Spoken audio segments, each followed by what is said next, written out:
I'm on a journey to get better, and I want to do it with you. And I'm not just focusing on physical health, I'm focusing on everything: emotional wellness, spirituality, finances, relationships, and so much more. Every week, it will be my personal goal to bring us, the world's leading healers, experts, and game changers, to share groundbreaking secrets and tips to getting better in all areas of life. Getting better isn't easy, but it's a whole lot easier when we can do it together. Welcome to Better Together with me, Maria Menounos. Happy Monday, everybody. Hope you're doing well wherever in this beautiful world you are in, because we have people from all over the world, guys. We have international friends and the show. I got a buddy in Van Nuys who listens. Honey, shut up. Guys, I invited Kevin into studio today. I don't know why, because he's such a disruption every time. But yes, my husband, Kevin Undergaro, is in studio. We've got Steph Sabra. We got Stephen Lemieux. More than ever. We had a fun weekend at the Patreon event that we're going to chat about. And our guest comes from there as well. But first, our quote of the day. We think happiness is a destination when it's actually a starting point. It enables all the positive outcomes in our lives if we choose to do it first.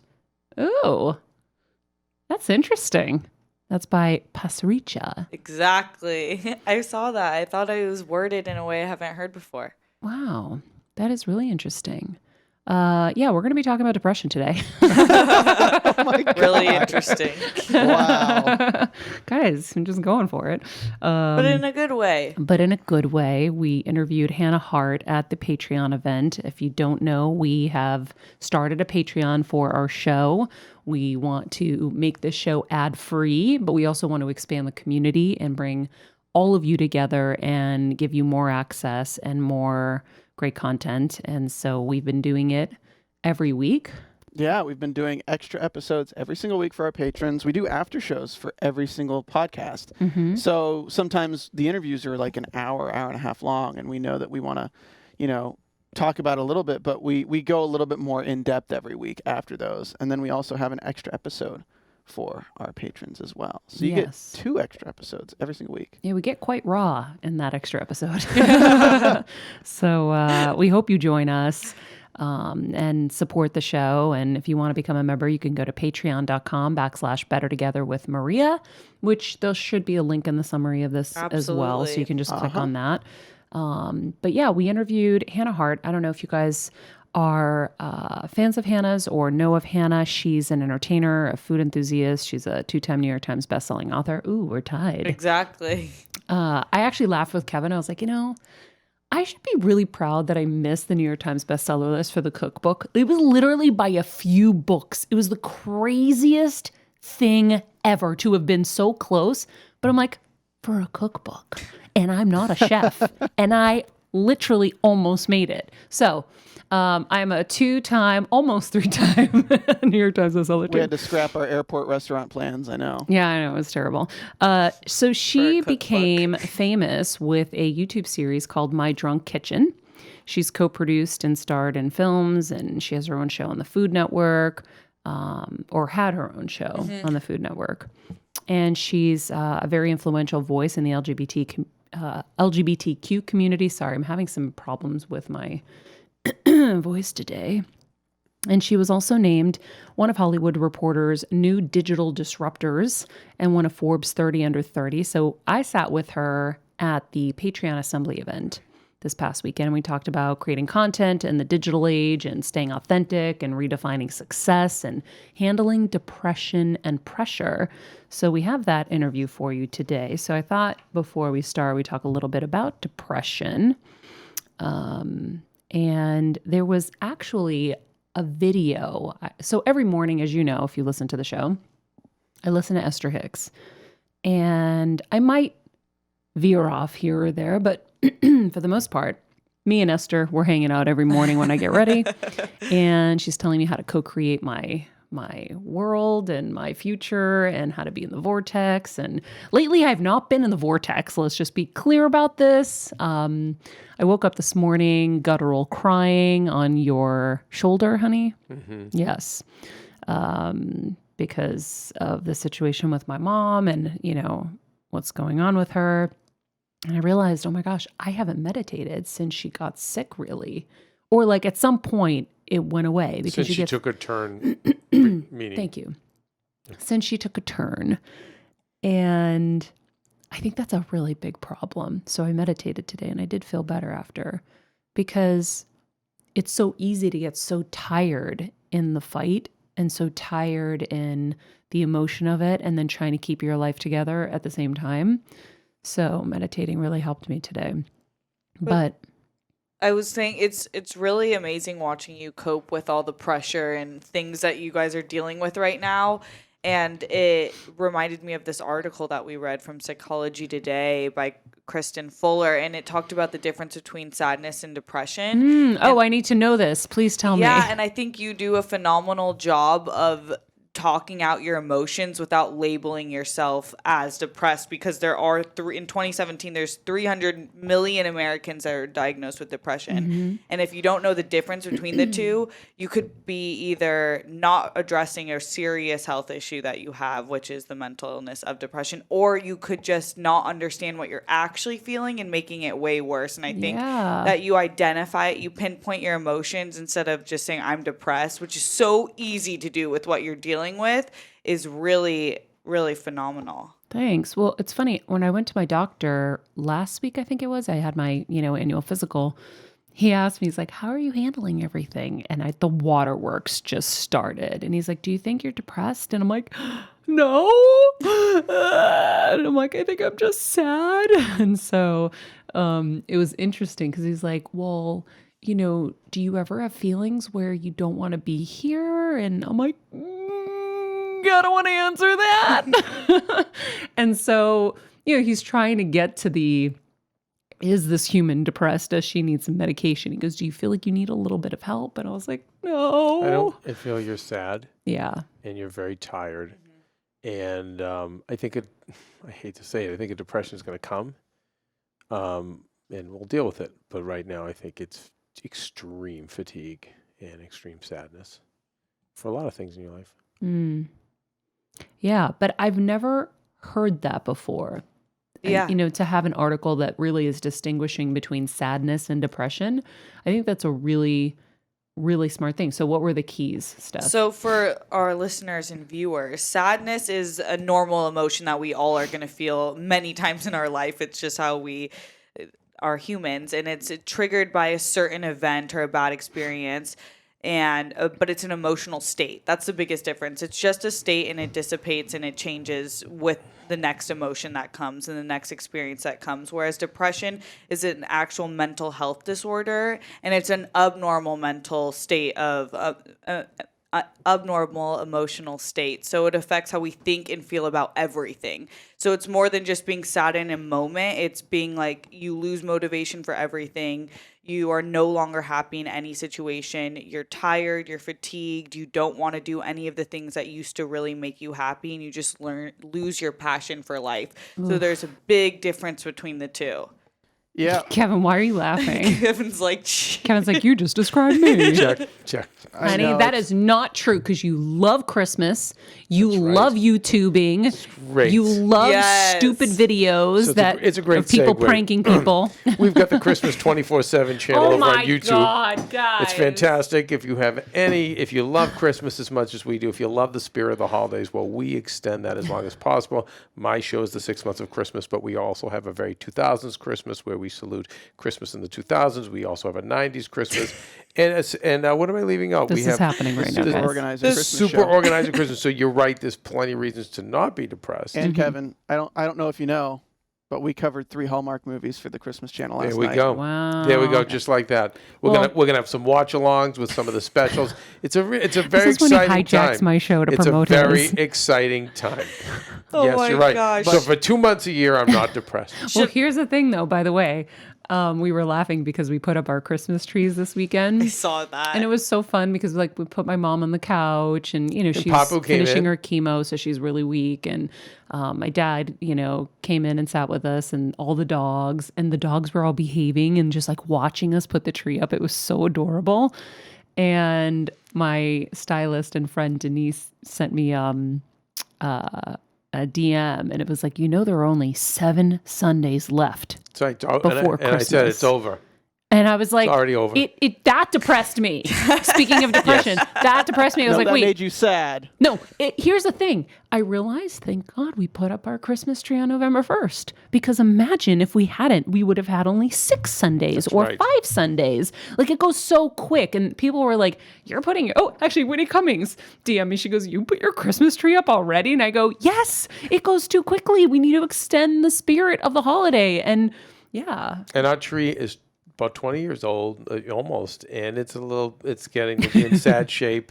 But it was like the Charlie Brown tree, and we gave it love. We zhuzhed it. Yeah, we made it work. We made it work. And, for me, the reason, in all seriousness, that I've put it up early, since 2008, when you guys were the little Great kids. Depression of our time. But the Depression of our time, it was a really scary, bad time. It was a bad time in our country. We were at war, and I was just like, enough. I to get that tree up the day after Halloween, and just so I can feel good.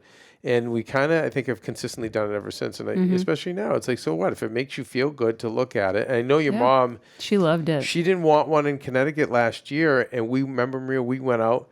We're like, oh, hell no, we're getting one. And she has not stopped talking about that tree. She can't wait to go home. Just to put up and the see new her tree we tree. got. Yeah. So it's just things like that. Like, that's just a healthy way to kind of beat the blues. So why not? You know, or go drink and watch porn and do drugs, or what I mean? I had my Bud Light while we put up the tree. Yeah, well, that was nice. And your dad had a glass of wine. Yep. But yeah, so it was. It actually was a little bit of a, for us. It's a way just to smile and be a little happy. Yeah, that does tie into the Esther Hicks conversation she had, which we'll have the link in the summary of this, where she says, acknowledge what feels satisfying. And then the more and more that you do, you build on it and you're on the way. Yeah, it's kind of like my grateful exercise. So every night I'll say, I'm grateful for the fact that we got to put up the tree and that my mom and dad were here and that the dogs are here and that, whatever it is. So, and that's kind of the same thing as you're building on all the good things rather than focusing on the negative things. And so I really try hard to be in that place.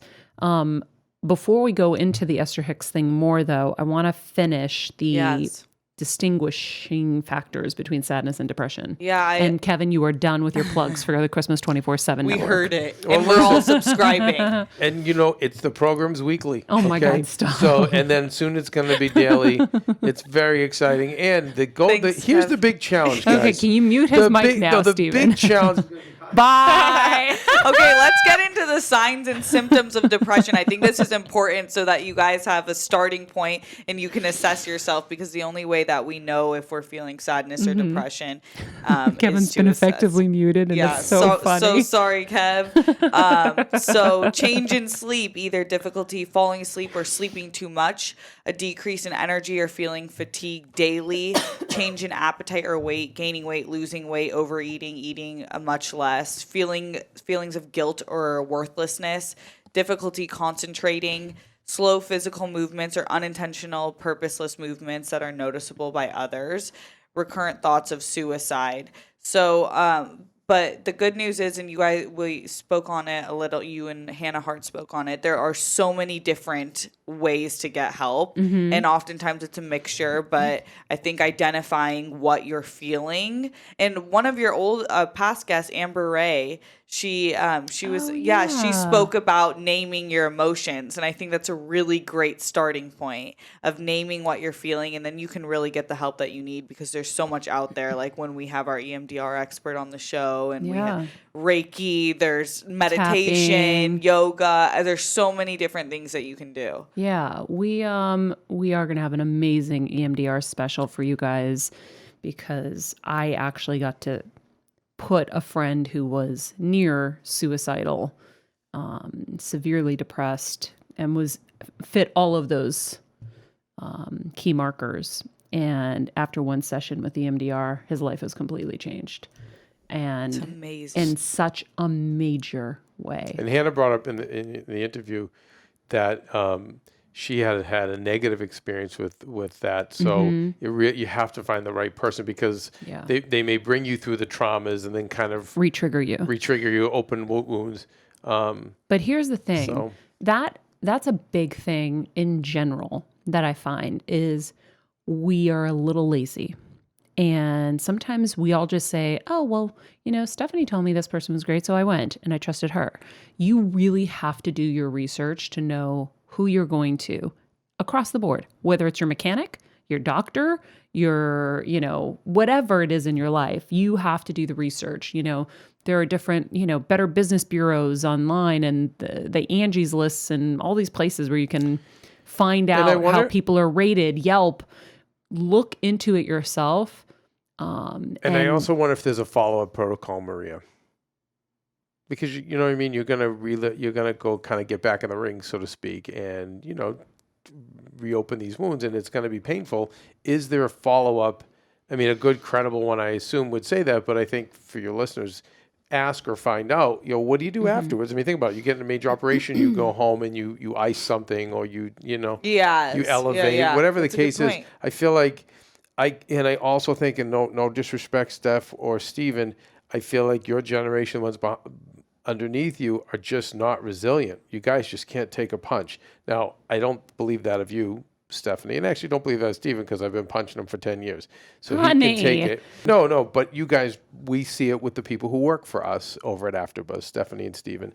And, the parents have helicoptered and kind of kept kids so far away from pain that they don't know how to deal with it when it comes. That's what it said to me, Maria, when in the interview, was that's the other thing that you have to understand, is that the person may have been good giving the treatment, but we're a society that just we run from pain, and it's the parents who did it. It wasn't your generation. It was the generation of parents who was like, oh no, I don't want Johnny and Susie to have any pain. I want them to have the most perfect lives. And that's just completely unrealistic. Yeah. So I think that also factors in. I actually did research with Time Magazine and NBC, both news, had articles last year that talked about the increase in depression and how skyrocketing suicide rates and depression rates. And the younger you go, the more prominent it is. And Time said, if they could point to one thing, they said it is new technology, and the fact that leisure time with young people is just spent, on the phone or on the computer or video games or whatever. And, it just again, I'm just throwing that out there. I think there's a lot of reasons. There's diet, and again, we're not. Yeah, diet's massive. We're not resilient, and I also do think, and when diet is massive. It's massive. These are all contributors. Can't wait for our Viome. The accumulation of sugar and just. And Maria, it's funny, and I don't know how much we were hearing an Esther Hicks interview before, or the clip. Yes, with not an interview, but a treatment she was giving somebody at one of her seminars, and I think she was mentioning how the person was kind of actively seeking out bad things, or maybe if I heard that from other interviews that she's had. Yeah, she makes a point, and we'll have the link in the obviously in the notes for the show. But she makes a point to say that life is not supposed to be about seeking the problem and fixing it. It should be about just living the act of fixing it as opposed to focusing on the problem. Yeah, So I wrote the notes actually on this part because I thought that was fascinating. So she said, hold on, let me just finish this. Satisfaction comes from having a desire and moving towards it. She said, the problem is we've been taught to sacrifice and to be, and we've been taught that the way is sacrifice and service. So we pick a problem and we focus on it and we solve it. And so she's saying that that's not the way to do things. We have a Dr. Maria that's told us about why his philosophy, his belief is that that's why autoimmune diseases happen. Is because people are so busy trying to find problems, always seeking the problem. So yeah, I have an autoimmune disease. I'm constantly taking people's problems and trying to solve them. And so, why I need to solve everybody's problems, I don't know. Stay with me on this because it does make sense. Mm-hmm. So what happens is the body is always looking for problems. So that's why the body attacks itself. It starts looking for problems within the body that don't really exist. My God, yes. So that was something I'd heard. But getting back to the other part, and again, this is something uncomfortable that I'm going to say is, I think, having just been to Mexico in a very poor city and dealing with people who have cancer and are dying, I feel like because we are an affluent society and we have it so good here, ironically, millennials and Gen Z, that this is such a great country that we have so much free time that we are seeking the problems, and we're looking more deeply. We're looking more deeply in the mirror to go, oh, there's something wrong with me, or my parents did all these terrible things to me, and I can't move on because of it, whatever. And I kind of think back to your dad, man, when I drive around, and when he can confide in me, he kind of laughs. He's like, yeah, if you knew what we went through, he's like, but we didn't focus on that stuff. Yeah. We just focused on having what fun we could. And he's like, we literally didn't have food. And working we didn't have to get shoes. Food. We didn't have nothing. So that's where the focus was. So our focus. I think it's just easier for all of us to focus on the lack. Because our lives are easier. Yeah. So again, I only offer that because maybe you can think in your own life and go, hey, it may be like I have it so good, and that I have all this free time and I'm using it to either find problems in myself, focus on problems in the world.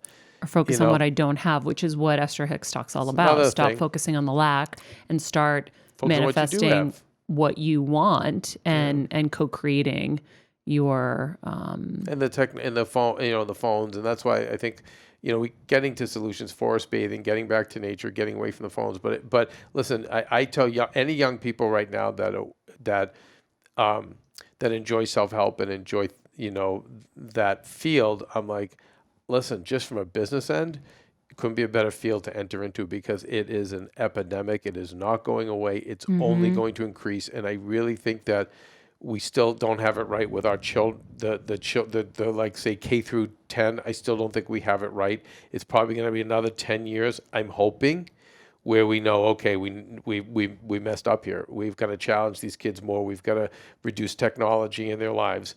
We have to let them skin their knees. I mean, I'm hoping that, but I don't see it right now. Well, see, if you think about this, right, we always talk about like, if you're not growing, you're dying, right? And the only way to grow is through problems, right? Problems are our opportunity for growth because now you do have to kind of, go through it. Even the word problem, obstacles. Portals. We don't have problems. We have portals. Exactly. Portals. I think I was trying to remember Thank that. you, Stephanie. So we don't have problems. We have portals. So if you think about it, if we are continuously trying to avoid the portals for the people that we love, we're not allowing them the opportunity to grow. You're robbing them of their journey. Yeah, absolutely. I also think that it's a lot about accountability, and it is in the older generation too. We've glamorized this complete opulence and like celebrities and gossip and like really just being nasty to each other and focusing on like fur coats and nice cars and all this stuff. And it's like, how do you think that your kids are going to define success if that's what you're buying into? So I do think it's a two-way street, but or it still goes back to the parents. Yeah. It all goes back to all of the parents, have failed. It wasn't you guys. And maybe their parents failed them too. I don't know. Listen, no parent is going to ever have it right. You can't. It's impossible. I think there's a lot of different aspects at play here. And I think the article Steph was talking about with sadness versus depression is really interesting because I think there's more to it than that. I think there's a lot of different types of depression. And I would agree. We live in a world where there's a lot of different situations going on that cause various different types. So I don't feel like 90% or like 30% of people are depressed from the same reasons. Yeah. But I think there's various different types. Like for me, it's like the fear of living in a world where there's video games. I know it's terrible. I'm kidding. There's no ground to pave within my skill set. There's no like technology is where everything's going. Like, so kids who aren't tech savvy now, like if they're not in a career that's in the tech, they're not going to be the first person to discover everything. They're not going to be the first person to discover anything. And even if they do discover something, it's now in the past. Nobody really cares about old discoveries. That's your belief, Stephen, that's what stresses you out? Well, what stresses me out is that like, unfortunately for me, like what I have to get over is that nothing matters. Like I really kind of that's my constant battle. It doesn't matter as much as we think. That's it's like the key. we're not in a world where you can make a new discovery. Like nobody's going to remember me for 100 years after I'm gone. Like there's no more people like that. Yeah, My little sunflower soul is just screaming, I know. No, that's not I true, think, Stephen. I think There's always don't room sweat for the small discoveries. stuff. Stephen, what do we do? Nothing's that important, but everything does matter. I think I find my most joy every day just in the day-to-day communication with good humans. That's right. No, you've got it right. It's microtransactions. And Stephen, there's a little bit of overthinking involved, and you and Maria born on the same day, so Given now, every problem you have is officially now my problem. Every like deficiency and is Stephen- shared and now Stephen because could we have say the same birthday. And Stephen could say the same to you because I say the same stuff to him. Oh my God, that But is so no, but funny. Stephen, like I think I mean, I started it, to be fair. Listen, but- Stephen, I think that stuff is here's the good of it is that it's going to challenge you to be better, but that's where it needs to end. Yeah. Do you know what I mean? Like it challenge you to get up and try to do better. But when you put in your vernacular that you can't discover something new, and we've talked about this, then you're not going to be able to. Yeah. So Steph is more likely right now out of the two of you, and then you're far more tech savvy than her. You are. No, I mean, I'm just telling you, you're brilliant, Stephen. And Absolutely. yet, it's the Stephs of the world that will because she believes it's possible. Oh, wait, what was that quote last week? Oh, I have it here. Oh my gosh, this was the greatest quote ever. Oh, I'm and I so learned it at the excited. church that we went to with my mom. He said, being realistic has never helped anyone. So when they were building the car, someone said, what do you mean you're going to build a car that is going to be like 40 horses? Like, why? That's not possible. Well, the people who thought it was possible made that car. Yeah. And so being realistic never helped anyone. And by the way, so and good. so I'm much more with Team Steph, like it's possible. My problem is, Stephen, where I'm like you, is I get depressed when I can't make big things possible. And that's what I want to work on this year is I do next year in 20 is, and by the way, guys, this is the perfect time. We're coming to the end of the year. It's one of the great things is start thinking about what's next year going to be. I mean, we have to have another Kev New Year's. Yeah. Well, this is the Yeah. time. Well, we're going to do a whole episode now. on, I want to do a whole episode before the end of the year Yes. on life audits. I want everyone to do a life audit. Life audits are great. Yeah. So Kev, I'll have to book you. Oh, cool. Yeah. Just to echo what you're saying Yeah. to Kev though is I was speaking more in generalities though, in that like we set these expectations for ourselves, right? Yeah. And as Esther Hicks was talking about purpose and what's your purpose? Is it sacrificing yourself for a discovery or is it sacrificing yourself for your own personal joy? And we're raising a generation of people who are in a situation where every single thing that they're exposed to is negative. There's So not everything, but not a everything, lot, but you go to the news, it's yeah. like the world's going to end in 40 years. Yeah. Nothing we can do about it at this point. And you're taking the belief that they could do something about it Right. away from them through that. Like I think that we're on a very interesting path of destruction versus development.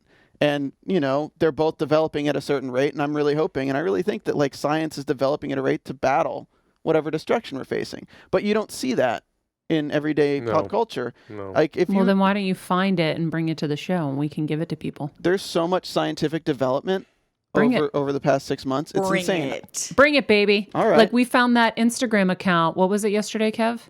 I think it was the good news. The good news or whatever. Like, by the way, this is why I okay. don't watch. And Hold you know on. how we found it? Hold on. How did This we is find it? why this is why I don't watch the news anymore because I don't want to pollute my heart, my brain, my soul with any more negativity because also having been in the media, I know that the way we're programming is specifically for ratings. And unfortunately, the human consciousness right now wants that negativity. They're celebrating vile people for the most part. Like there's a narcissism that's reflected back and forth. Yeah. And so I want nothing to do with any of that. Narcissism is so big in our culture in this country that we're attracted to those people because we're individually so narcissistic ourselves.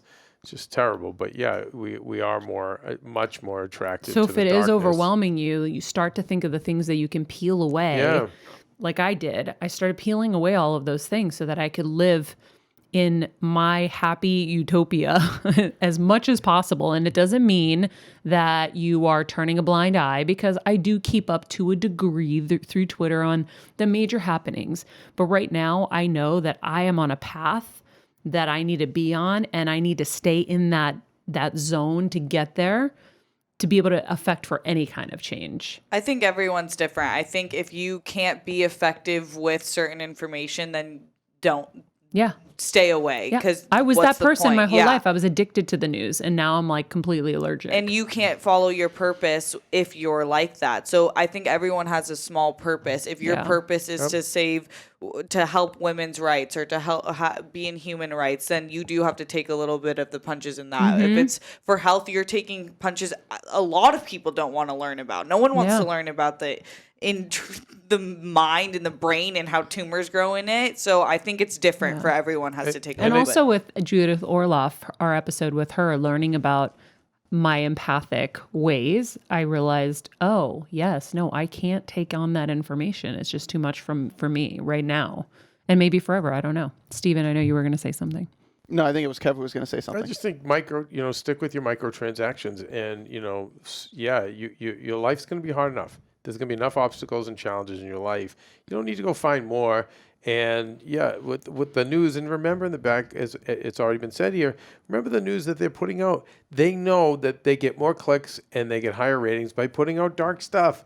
So you have to kind of take it all with a grain of salt. Right people you like to follow. Yes. And so then, even following the people that if you're telling me about depression, and as you kind of take away all these little stressors in your life to reduce it until you get. I urge everyone to get to the core and get to your subconscious, because that's where it's all going to come from. But in the meantime, these things that you can take away and reduce. And if you are, listen, I was listening to a lot of really dark people. They were really freaking funny, but so dark. And I'm like, you know what? This is not good. This is not good. This is bleeding into my world. So interesting. Out you go. And the same with the news. Listen, we all have enough common sense to know that if there's a Hitler that takes over our country and I have more faith in everyone that when the time will come to go out in the streets and go, no, we're not having it, we really all know when. Other than that, all the hate tweets and the crap back, all the stuff that people are people putting out and that we're all taking in, you don't need to. You really don't. It's not going to make a difference. It really isn't. So microtransactions in your day-to-day with your coworkers. I always say, even the people that make you your coffee every day, the ones that try hard, even the ones that are down, it's because you don't know what their lives are, how hard their lives are. And if you can give them $1 and a $2 for a tip, like those little things, I don't know. It's all you can do. Focus on the micro differences as opposed to the major macro stuff that you don't even have control over anyway, and you don't even know if it's. I always say there's two truths. So there's the dark truth, because we know that gets you clicks and ratings, but we're not going to hear the positive truth. So and build off satisfactory moments, right? Yes, that's like what Esther Esther Hicks said. Yes. All right, guys. Identify them and build with them. All right, guys. We have to get to our Hannah interview. Great discussion, by the way, everybody. Thank you for that. So without further ado, here is my chat with Hannah Hart. Hi, everybody. Have you guys been having a good time at Patreon Assembly? Has everyone been starting their segment with trying to generate some sort of feedback from you guys? Yeah? Let's see what Okay, happens I promise here. this is the last time we'll address you directly. Does that feel better? Am I? We'll pretend we're alone. Yeah. Okay. Good to see you again, man. Good to see you, too. When we first met, the internet was new. I know. This is very true. And now you have conquered and been so successful in this space. Is this something you always knew you wanted to do? Well, for me, that's a great question, because if I think most honestly, yes, obviously working in entertainment, working as a public figure would always have been something I wanted to do. Was I ever brave enough to do it? No, I wasn't a theater kid. When I was little, I thought the theater kids seemed so cool. I was like, oh man, look at them going out there just singing during lunch for no reason. Not at all distracting. But no, truly, yeah, it never seemed practical to me. It never seemed like I could have the chance to make art and be a responsible person. You know, I always felt like I had to choose between the two. So when the idea of beginning this business on the internet started back in March of 2011, there was no idea of a YouTube star. When I got started, I didn't think I was going to make money, and that was really freeing, you know? Well, because you were doing it for the right reasons. I was doing it because I thought maybe I could sell a book. I thought, you know, at the time in 2011, they were publishing a lot of blog to book things. It was like the blog to book trend. There was even, I remember, a section at bookstores that said blog to book. And I was like, blog to book? What about online video to book? Because even in 2011, there wasn't the term vlog, which, by the way, I don't know what vlog means. Do you know? Video blog? A video blog, but they're not always a diary. Yeah. I mean, think about it, guys. We should do a YouTube dictionary. No, definitely not me. Guess but not? yeah, no, I mean, I you know, it's funny because I recently went on a book tour around the country, and for my third book, My Drunk Yes, Kitchen third Holidays. book. Oh, which this actually, I'm going to take a brief aside. Literally, that feeling of not remembering what's happened and what to celebrate or what you've done or what you've accomplished because everything has moved by so fast. That's literally what I wrote my third book about. So we were just chatting backstage because I was explaining to her how I don't remember a lot of things. Like really big things like going to a private Prince concert. You are an angel. Thank you. Cheers to our interview. Cheers to you. So I was saying, I can't remember anything, but that's because when you're doing as many things as we're doing, life moves so fast, you're never in the moment. You never have a chance to like soak in what you just did. It doesn't matter what it was. Even like, I made New York Times bestseller list, and we kind of crashed our car in the little McDonald's line. We were so excited. And then I had to go interview somebody for E! Like a second later. So it was like the moment was gone. It's like, yay, we made it. Okay, shit, I gotta go. And so you understand that feeling because you just experienced it again. Yeah, I mean, literally that. I think in a lot of ways, it is, when you work in entertainment, you kind of work at like, it's like entertainment and politics are the titrated versions of our culture.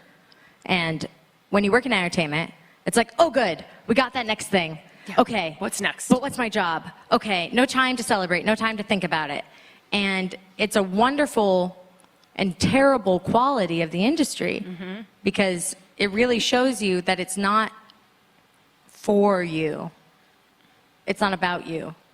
In a lot of ways, in entertainment and like with Patreon, you're contributing to someone's idea that they have of how they could be worthwhile, of how they could have a purpose, of how they can feel like they're contributing something. So when you participate in that, you're contributing to their contribution. And I kind of think there's nothing more beautiful than that, you know, as a way of feeling present by giving a little belief into somebody else. And that, in a lot of ways, slows you down. Yeah, and it's not bad to be slowed down, you know? This is true. I mean, like, honestly, guys, Maria and I, we, like, went there like 1 minute ago before we walked out on stage, and now we're both trying to recover. I know. I wonder, at this point in your life, what does success mean to you? I don't know, man. You know, like, I really wish that, you know, I feel like I'm on the other side of that kind of like faith and belief that people have given to me. I was fortunate enough to get my start online, like I said, before there was a concept of the YouTube star. I was fortunate enough to get the chance to pioneer something, to be at the start of something. And oh my God, that felt amazing. How am I ever going to feel that way again? You know?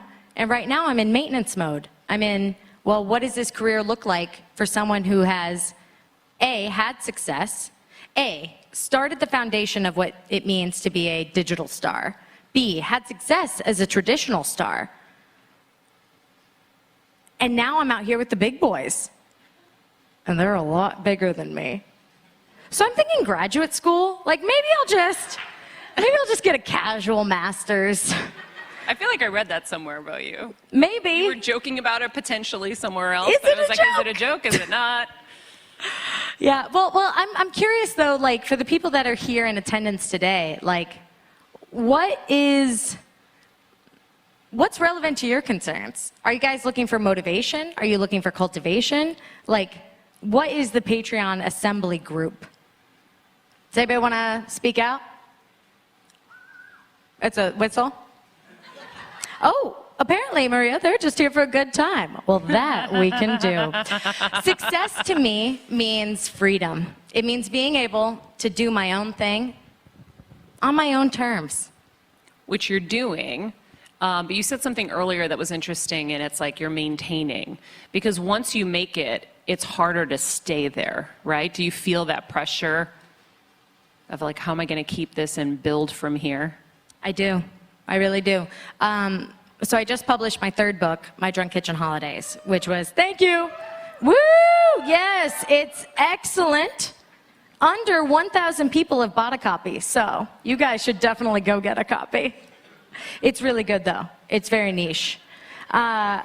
Super niche. If you're queer and forced to celebrate things, you'll really love it. Or if you're alive and forced to celebrate things, you'll really love it. We have such a strange culture because it's all about productivity and like what you're contributing and like being a part of like something bigger. And then also just total vulnerability and relaxation into the holidays. Like I wanted to write about the holidays because, so my dad's a Jehovah's Witness. No birthdays. No birthdays? No birthdays. Oh, wow, I didn't know Double that. digits was a rough year for me. You guys remember double digits? When was the last time you thought about the phrase, double digits? But when you're 9 turning 10, it's a big deal. And it's a 1 and a 0. I loved those numbers. But anyway, so holidays were complicated because my dad was a Jehovah's Witness, so it's like no birthdays, no Christmas, no Halloween. So whatever happens, happens. And that really affected my ability to celebrate. And then I find myself welcomed into this life where I have so many constant reasons to be celebrating, but no real idea of how. And that's what I've been learning. And that's why I wanted to write My Drunk Kitchen Holidays, How to Savor and Celebrate the Year. Available everywhere in bookstores now. So Yes. how are you learning to celebrate? What am I like when I celebrate? Very stressed out. But how are you learning to celebrate? Like, are you One day at a forcing time. yourself to like do something and give yourself that moment to, I find myself to be very combative, honestly. Like, for instance, my beloved fiance, right there, Ella, hey, she surprised me with a flight right after this to the Bay Area. Yeah, to see my friends and family. Fun. Yeah, but I've been on the road for like 2 weeks. I think she just wanted to stay home. However, so at first I was like, oh my God. But now I'm very happy and excited about it. So that's how you learn to celebrate. You got to roll with the punches, man. Okay. I mean, you just had a brain tumor, you know? Like, every day is a celebration. This is true. Has that affected your relationship with celebration or like presents or like that feeling of It's changed everything. That's why I'm doing my podcast. It's called Better Together. And because I think we're better together. And it's my journey to find healers and people who are going to help us in all areas of life be better, because there's always something out there that we haven't learned about, whether it's EMDR or spiritual healing or anything like that. And so I paused completely. I completely changed my entire life. I stopped the mad rush of doing 1,000 things at once. I walk out to my garage on a Monday, I do my podcast, and I'm helping myself along the way. And so, yeah, everything's really changed since then, thank God. But it's different, and it's something to adjust to. Have you been doing like Reiki and like everything? I have the best of the best from the whole, like from everywhere. on the show every Monday. Like every leeches? Monday, you will learn something that you can apply to your life. Like we joke on the show every Monday. I'm like, okay, what have we been applying? I'm like, well, I'm tongue scraping now because of Sahara Rose. I'm tongue scraping. I'm oil pulling. I'm mono-mealing. I'm, Mono what? meditating. Mono-mealing? What's that, man? Well, like, first of all, it's really hard. Our digestive systems, we're taxing them so much. Like, if you think bloating and, irregular stool is a normal thing, I'm here to tell you it's not. Come on, dude. Yes. So if you simplify what you eat, your body doesn't have to work as hard to digest. But if I simplify what I eat, my brain has to work harder to be happy. Well, when you get a little older, Hannah, things will start to change.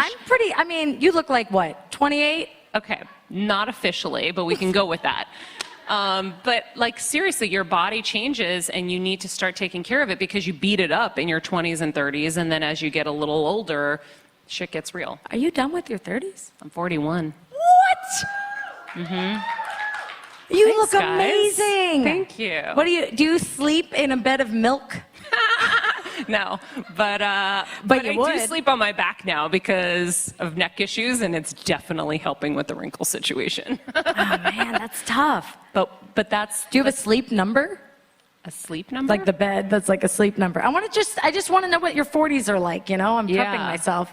Yeah, no, I thought I really did. I thought that was what happened when you turn 40 is that shit changed, and all of a sudden I went from a flat stomach to looking 6 months pregnant every That time I happened to me ate at a salad. 25. Huh? That happened to me at 25. Stop. No, for real though. Did you do sports as a kid? Yeah. Yeah. But Athletes. What'd you do? to fix that, No, or no, at sports, yeah. I played basketball. I was terrible, but I really tried hard. So a lot of intramural kind of things. I wasn't really coordinated and awesome, but I tried really hard, and I used my big ass for good, checking and hitting. I mean, I played hockey while I played basketball. Yeah. I love that. This is the Maria Menounos podcast I want to hear. I'm so ready. Thank you. We're recording for your podcast right now, right? We are, yeah. Oh, man. Yeah. Hey, podcast listeners. I was laughing with Hannah backstage. I go, I'd ask you to be on my show, but you're kind of going to be on it because we're doing a twofer right now. Love it. So let's get back to you. I want to know, throughout this journey, obviously you had so much success, but was there a down moment or a moment where you kind of wanted to give up? And what did you do in that moment? I mean, I guess you have to think of what you mean by give up. Give up everything? I mean, give up doing what you were doing?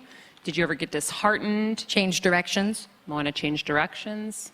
I mean, because that's kind of the thing, right? If you're telling yourself that you need to stop, I think it means that what you do, you love. It's just not loving you back. Ooh. If you tell yourself you need to change directions, it means that you don't love what you're doing. Mm-hmm. So, Did you always love what you were doing? yeah, I do. I love what I do, which I think makes it really hard because real love, as you know, being in a committed marriage to a Scorpio, turns Yes. out. We talked about that earlier. Don't tell him what you told me backstage. I will tell everyone right now. She said, I'm a Gemini. My husband's Scorpio. And I said, wow, he must have to work so hard. And then she said, Don't tell him. Yeah, she said, don't tell him. But yeah, no, I love what I do. And I think that makes it really hard because at least when you're not in love with your work, or it's hard because I'm someone with chronic depression. I got major depressive disorder bordering on severe. And it sucks because I'm also someone lucky enough to get to pursue my hopes and dreams and make money from that and be respected and Celebrated. loved. Right, and celebrated, right? And so I think that it's almost like I want to restructure my life so that my misery feels justified. Because it's too hard to admit that even though I have everything I've ever wanted, there is still just a deeper sadness. But that's the mind, and the mind lies. And you're in a constant dance with that all day, every day. So we socially focus a lot on the things that we have in our hands, the things that we can look at. Change careers, don't change careers. Change partners, don't change partners. Be single, be alone. Go explore the world, et cetera, et cetera, et cetera. None of it really matters none of it matters unless you understand why you're making that choice, like the deeper connective reason. Like if you're gonna go, can I swear on your podcast? I'm gonna say, skip off, fudge off, flick off. Mm-hmm. If you're gonna go, if you wanna drop everything and go be like, I'm a farmer, or I'm gonna go rebuild houses somewhere, if you know exactly why you wanna go do that, then go do it. If you don't know why, maybe take a minute. Yeah. You know what I mean? And I feel like we're never encouraged to pause. Ever. Have you ever paused? Do I pause? Have you ever paused? Have I paused? I'm pausing right now. Okay. This is my pause. Okay. Because I'm really just processing my own thoughts. Can I ask you a question about yes. what you just said? Yes. Where do you think your depression comes from? Well, twofold, fivefold. One, genetics. Within that, 3 other tiers of factors. 2, situation. Like, I think that there's a lot of forms of depression. Like for me, I both am chemically predisposed, but then also circumstantially predisposed. Traumas, et cetera, you know? And it's amazing because some of the most successful people I have ever met are so deeply depressed. Mm-hmm. And it's such a gift in a lot of ways. Because it's like the only thing that feels happy is like real happiness. And like, I'm so like lucky. authentic. Yeah. Happiness. So you get to feel true, authentic happiness when you feel it. Yes, and that is the only time I feel happy. Like there is no casual joy. Mm-hmm. And because of that, it makes you chase like a deep level of contentment. And I feel really lucky for that. It's like having this really hyper-aware internal compass that your life has to have meaning. So does Analyze This help your depression? No, God. Analyze This is the best. So my podcast, Analyze This, the self-help podcast that just can't help itself, is all about exploring the tedium of maintaining your mental health. I would say 100 times out of 10, I've got this shit on lock. But then sometimes, you know, I have to be me in the moment that I'm in. Mm-hmm. And so Analyze This is great. I really am going to focus on my podcast this upcoming year because we have both business, financial, mental, and physical health advice, but not in a preachy, braggy way. Like basically every person, every expert that comes on our show is like, well, I'm fucking miserable. And I'm like, okay, great, good. But your book, is it good? Like, yeah, no, it's helped a lot of people. And that's what I've really found to be the case. But that is the truth. It's the truth. And that's the thing that people never, it's so funny, and I've been wanting to talk about this forever. So all the spiritual gurus, all of these people that you think have it together, and they put on the facade on the stage here, and it's like, amazing, oh my God, and you're so inspired, and it's great. Take the inspiration wherever you can get it. But just know when they walk back there, they're like, fuck, I have to go here, and I can't fucking get up. And they're all so stressed because they're trying to keep up too, and no one's perfect, and no one has it down perfect. It's more like there are people that are willing to display what their best is. Mm-hmm. At your job, you don't have to go in and say, this is the core of my being.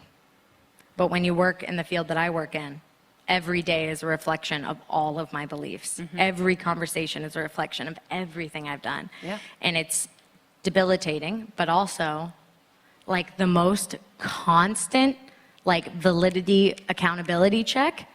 But it is exhausting, but I'm also really grateful for it because I think that it's led me to be really conscious and mindful of everything that I have.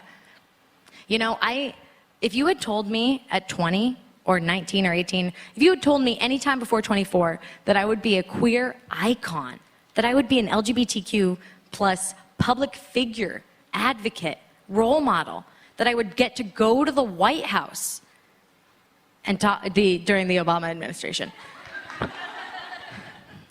I would have been like, why me? Because I was so reluctant to take on that mantle. Mm-hmm. But when I took on that mantle, I took it on with all of my brain and all of my heart and all of my spirit. I was like, okay, it's gonna be me then. I got a lot to learn. Let's talk about queer identity, everybody. And I guess it just does matter, you know? Mm-hmm. Yeah.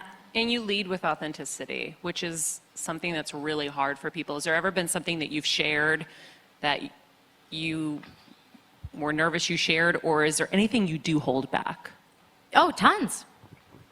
Yeah. I've got like 3 videos all about getting married, how I know the person is the person I want to marry, and processing my dad not coming to my wedding because I'm gay. You know? And it's a real cognitive dissonance to be like the poster child for LGBTQ plus advocacy and to have a father that won't go to your wedding. I mean, they won't even look at my fiance. It sucks. So I've got like videos and thoughts on that, you know what I mean? I get it in a different way though. But like I haven't posted those yet. So like in the question so of, they're on the shelf. yeah, and if there's something I feel like I've come to terms with, I will share them. But I never want to use my audience to validate a feeling that isn't fully formed. Like, I think that that's the real danger of being an online creator, is that you can so easily drown out your own voice. It's a great note to leave on. Oh, yeah. Oh, leave? Unfortunately, okay. we're getting the wrap. Make sure you follow your dreams. Okay? P.S. Before you go, I have to say one thing for everyone who's listening and for you, actually. So I recently did an interview. It hasn't aired yet, but it will be in the coming weeks with an EMDR expert. And I took a friend who was basically suicidal this last week and set up a session with her. And he was literally pulled from the depths of darkness in one session over FaceTime. So I highly recommend EMDR. Highly recommend it for you. Have you done it yet? Yeah, but you know, you got to be careful with the EMDR for those of you that work in the mental health spaces, because it can also be re-traumatizing for people if it's not done correctly. It's like kind of like doing like anesthesiology. You know, you really want to know what you're doing. So back, like I said, I always have the best ones on my show. Okay, the best one. The best one. Better Together with Maria Menounos. She will be on soon, and she is the best, and I will connect you with her. And I think she will. I mean, what I saw she did was just so unbelievable. Fix me, I want to baby. share. Anyhow, thank you guys. I know we were kind of just chit-chatting, but that was kind of fun. It was the best. Yeah. Do we have any time for questions, or are we out? We're out? Got it. Well, thank you so much, Patreon Assembly. Guys. All right, guys. That is a shorter interview than we normally do. But we were at a Patreon assembly. Yeah. You also had a guest in me today. Yes, honey. We kind of did, actually. So there you go. And we'd like to thank you for your contribution today. But let's ask everyone, what did we learn from Hannah today? I learned of a different way to combat depression. I liked that it can be a motivational tool as opposed to just a thing that's there that is constantly eating away at your consciousness. Okay. So I thought that was an interesting take on it. I like that she's just creating what she wants in the world and staying really authentic to herself. Like, I think it seems like from what she was saying to you is she's the type of person that's constantly checking in on if this project is worth it, which is what you do as well. Mm-hmm. Everything is totally branded to her as what yours is now with your life. So I love that. I think that's important. And being honest. Mm-hmm. I like that she's trying to do good, but what my takeaway was, she was talking about a lot of the influencers or experts who come on her show, and they offer this great advice. But then afterwards, the mic goes off, and they're completely miserable or upset or depressed themselves. And I'm so glad you're bringing this up because I feel like I was too extreme with how I answered that as well. right. Because And it's not everybody, but the truth is, Most not I- everybody has it perfect all the time. we only know, Maria, of all of the people you've brought around me intimately, I only know one that is what he off the mic, what he is on the mic, meaning like he's at peace. But what I've realized, it's not about it's not that those people are hypocrites or they're going through those problems and actively seeking the solutions, and those solutions are the valuable lessons that they're able to share with us. Yep. So it doesn't mean that you don't diminish their lessons. Their lessons are very valuable, but it's their struggles that have got them those lessons, and their continued struggles that will probably get them to new breakthroughs. So I got that from the interview. I love that, and I wholeheartedly agree. And I wish I was as good as you at explaining things. Like, you're such a good teacher. Like, I can be a little extreme sometimes when I'm saying something, and I feel like you're so much better at kind of like gathering it and then, processing it. It's and not saying that I'm it. better, So Maria. it's going to be my New Year's resolution. But I have the luxury because before I met you, Maria, I was you. I was I was like out and about, and the friends I had who were kind of my sidekicks, or that they were quietly behind me, kind of facilitating things. They were able to observe and then compute everything accurately and clean. Like my friend Rick Veach would be, and I would be like, "Oh my God, Rick, how could you put?" But I realized, because I have the luxury of sitting back and observing. You're on stage, you're in the game playing. So when you're like a coach and you're watching from the You can see it sidelines, better, or you're even above the field and looking down, you see everything. So that's why. Because I was so down on myself when I got in the car. No, I'm you're like, in the why did I thick of say, everybody? No, not everybody who, is in self-help or whatever has Maria, it, goes off stage and is like crazed. But the truth is that, a lot of people, they're all just people. Yes. Whether they're self-help gurus or like Gabby Bernstein. That's why I loved her. Was so refreshing, because she was like, here I am, self-help, New York Times best-selling, like, Access to the best of uber the best. amazing spiritual leader, whatever. And she was depressed, and she was being so honest about it. I think that's so helpful to all of us. And I'm the same way. I feel like I'm constantly learning and gathering because I'm so excited to apply it to my life and then to be able to share it. Right. And if I'm ever extreme with my words, which does happen sometimes, where I'm like, well, everybody this, or We all do it. I know. I really want to work on that. This is going to be my New Year's resolution, is to try to change my extreme language, because it's not true. It's not true, and it can be damaging to you personally. So even when we coach the kids, I used to say, listen, outside there in Hollywood, it's vicious, it's cruel, whatever. I don't. What I say is, it can be. It can be, there can be people out there that are, harmful or whatever. And so I want to prepare you for that. So by lessening, they say it's scientifically proven, by changing your words, you'll change your reality. Yeah. I know. Yes. I believe that. So I'm going to Slay change my queen. reality in 2020. Slay. In the meantime, thank you guys for listening and watching Better Together.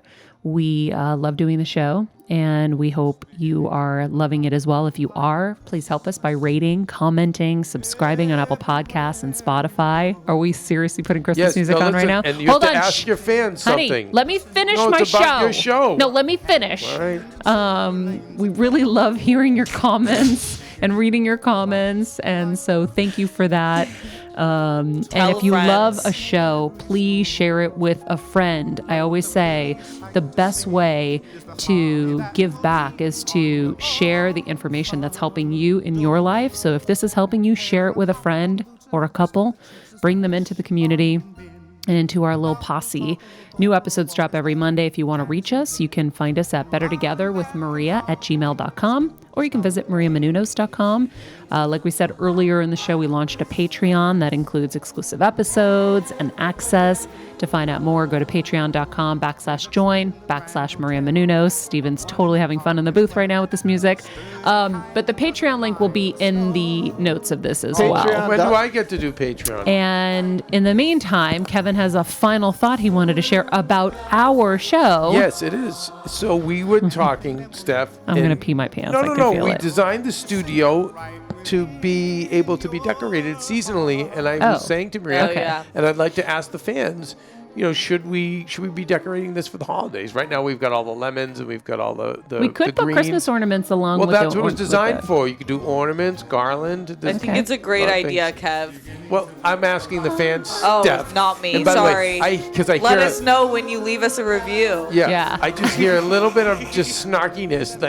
Fine, Kev. No, So- I'm all about ornaments. Are you kidding me? If And- that gets to be one of my daily tasks, that's a dream job. Hanging ornaments.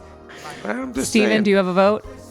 I'm bah humbug? I'm skeptical of Steph's statement. He's bah humbugging in Maria, there. And also, will I be invited to be on the Patreon podcast? You are. And in fact, I was just about to invite you, honey. So, before we go, please I'd like give a mercy listen to Kevin's 24/7 Christmas 24/7 podcast. No, it's not. It's not even the name. You see how much respect you have for my life. The channel on YouTube is the Honey, Christmas you've changed the name. 24/7. I'm so confused. And my podcast is the 6 months of Christmas. Thank you very little. So you But- search the 6 months of Christmas on Apple Podcasts? Yes, you can find the show there, or you can go to YouTube. Is it the 6 months of Christmas No. or 6 months of Christmas? the 6 months of Christmas? Okay. I think so. Yeah, the 6 Oh, months. see, you don't even know. Hey. This is the problem, by the way. It's six. I was going to help him Instagram this And weekend. the Christmas 24. He didn't even 7. know. So repeat can that, we- Steven. Sorry, what? Can you repeat it? It's the Christmas 24/7 channel. AfterBuzz TV, the Christmas 24/7, and it is 6 months of Christmas. podcast. Podcast. And our new Instagram account, if you want to feel good, is the Christmas 24/7. And that is how I found Feel Good News, because once I subscribed to that, Instagram found all these really nice things to look at. I like that. Positive stuff, All right. Well, thank you guys for all of your contributions, especially to you, honey. We have 26 In the meantime, you can followers follow us. at the Christmas 24/7, so you No, could be the I am 26th. revamping his Instagram, by the way. FYI, if you go to it and you're not as excited. Oh my goodness. Work in We progress. enlisted Ashley Grace Daniels, former producer here, to Love her. assist us because it needed a little zhuzhing, and so we are doing that. That's how much I love you, honey, as I came in with swooping adjustments and changes and thoughts. You're invited to our after show, Kev. Yes. That's one thing. All right. In the meantime, follow us at Maria Menounos, at Harto. Yes. Harto. Yes. At Undergaro, at Steph Zabara, at Stephen Lemieux Photo. And remember, be nice people, make good choices, and be present.